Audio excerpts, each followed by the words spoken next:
តារា K-pop ខ្លះត្រូវបានគេគំរាមកំហែងដល់ជីវិតនៅពេលដែលសារភាពថាខ្លួនឯងនឹងគឺជា gay ចំពោះរឿងរ៉ាវ LGBT នៅកូរ៉េពីមុននោះគឺអាយបានថាវា sensitive ខ្លាំងមែនតើហ្មងប្រសិនបើតារា K-pop មួយណាដែលហ៊ានចេញមកសារភាពថាខ្លួនឯងគឺជាអ្នកដែលស្រឡាញ់ភេទដូចគ្នា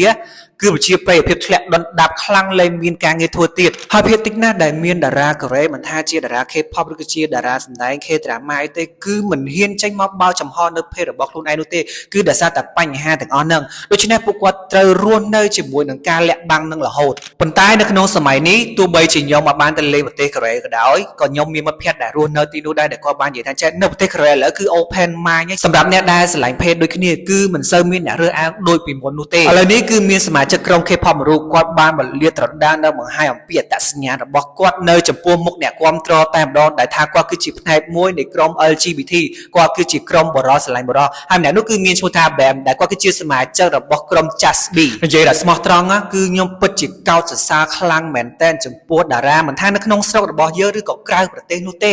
គឺហ៊ានសារភាពថាខ្លួនឯងហ្នឹងគឺជាក្រុមអ្នកដែលស្រឡាញ់ភេទដូចគ្នាមិនថាបរិសុទ្ធស្រឡាញ់បរិសុទ្ធឬក៏ស្ត្រីស្រឡាញ់ស្ត្រីនោះទេដែលហ៊ានបើកលាតត្រដាងឲ្យអ្នកគាំទ្ររបស់ខ្លួនបានដឹងថាខ្លួនឯងគឺជាផ្នែកមួយនៃសមាជិកក្រុម LGBTQ ដោយមិនខ្លាចការស្អប់ខ្ពើមរើសអើងពីអ្នកគាំទ្រនោះទេប៉ុន្តែអានេះបើសិនជាអ្នកដែលគាំទ្រពិតវិញនៅពេលដែល idol របស់ខ្លួនបានបសារភាពបែបនេះគឺមានអារម្មណ៍ថាកាន់តែសប្បាយចិត្តនិងស្រឡាញ់គាត់លើសដើមដោយសារតែគាត់ហ៊ានបើចំហនៅអ្វីដែលគាត់កំពុងតែមាននៅក្នុងខ្លួនហ្នឹងឲ្យអ្នកគាំទ្របានដឹងណាស់តែពួកអាបន្លំដែលស្រឡាញ់តានៅពេលដែលគេសារភាពចឹងចេញទៅគឺដឹងតែមានពាក្យសម្ដីឬក៏ post status អីផ្សេងៗនៅលើ social media របស់ពួកវាអីពួក band គាត់បានសារភាពនៅចំពោះមុខអ្នកគាំទ្ររបស់គាត់នៅពេលដែលក្រុម Just Be មាន World Tour នៅ Los Angeles កាលពីថ្ងៃទី22ខែមេសាដែលគាត់បាននិយាយថាគាត់គឺជាផ្នែកមួយនៃក្រុមរបស់ LGBTQ band គាត់បាននិយាយនៅក្នុង tour concert នោះថាចេះខ្ញុំមានរឿងមួយចង់ប្រាប់អ្នកទាំងអស់គ្នាខ្ញុំពិតជាមានមោទនភាពណាស់ដែលបានជាផ្នែកមួយរបស់ក្រុម LGBTQ គឺជាក្រុមរបស់មនុស្សស្រឡាញ់ភេទដូចគ្នា Tonight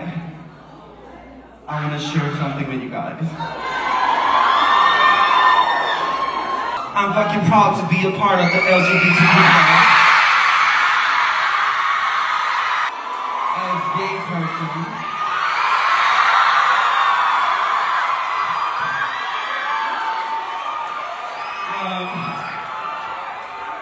And shout out to my queen Lady Gaga, showing me that being beautiful is beautiful. ចំពោះអ្នកគាំទ្រដែលបានចូលរួម tour concert របស់ Just Be នៅ Los Angeles ហ្នឹងនៅពេលដែលឮ band និយាយបែបនេះហើយគឺនាំគ្នាហូយកគាំទ្រ band ខ្លាំងមែនតែម្ដងនៅពេលដែល band ហ៊ានសារភាពថាខ្លួនឯងគឺជាអ្នកណានៅចំពោះមុខអ្នកគាំទ្រខ្ញុំចង់និយាយថាចេះយើងគ្រប់គ្នាទាំងអស់ហ្នឹងគួរតែរស់នៅជាមួយការពិតជាអ្វីដែលជាខ្លួនឯងកុំរស់នៅនឹងប្រើជីវិតមួយដែលស្រពិចស្រពិលរកខ្លួនឯងអត់ឃើញ